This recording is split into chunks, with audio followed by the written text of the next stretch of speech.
the secretary as the Liberal Democrat in the David Cameron coalition government and a leader earlier. He joins us from London. So Vince, so you're going to get the dates and you're going to get the statement, the budget, and it's going to be earlier than he'd said.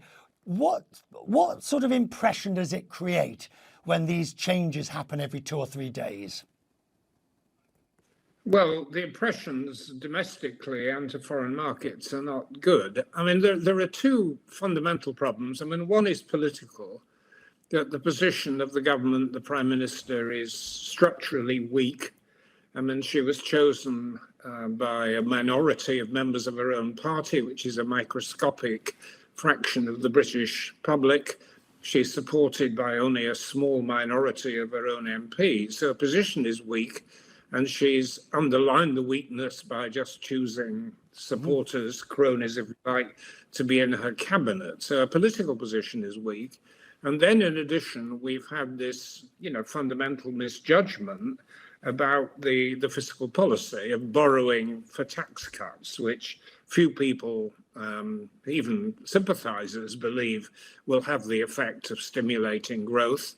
And there's simply a problem showing that the numbers add up. So the external impression and the internal impression is poor. And they're going to work hard to improve it.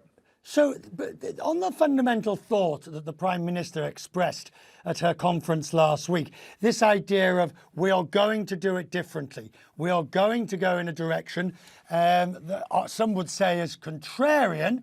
Is there not a point that she could be right and that expanding your way through growth is an answer here?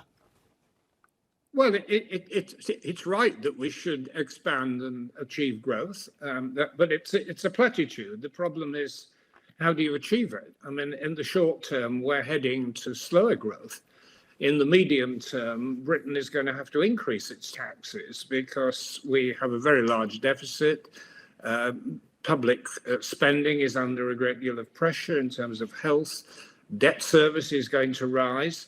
The one thing that she can't afford to do without completely sacrificing credibility is axing public investment, which was fundamental to the whole idea of levelling up the underdeveloped bits of the British economy. So, of course, everybody wants to see more growth, but not at the cost of destroying the environment, widening inequalities, problems of that kind.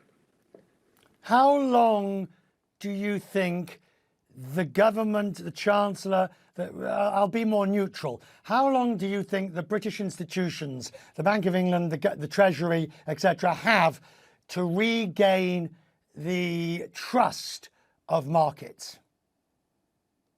It will be difficult, and I think you've put your finger on the two key institutional challenges. I mean, the Bank of England has to demonstrate that it is entirely independent, is not subject to pressure, and it is going to have to adopt a tough approach on interest rates. One of the strengths of the British economy over the last 30 years or so has been that the Bank of England has been genuinely independent, and this new administration undermined it by threatening to reform it, implying that people are going to be sacked. We've had a similar problem with the Treasury. I don't agree with a lot of the Treasury orthodoxies on borrowing to invest, but they are a bastion of stability, and their authority has been undermined by the sacking of the official. And it's going to have to be re-established by making sure that the numbers add up in a couple of weeks' time. And there will be a temptation for the government to make the numbers add up by showing how public expenditure will be cut in 3 or 4 years' time when it will no longer be in power. So Vince Cable, grateful that you found time for us tonight. Thank you, sir. I appreciate it. It's a pleasure. Thank you for speaking.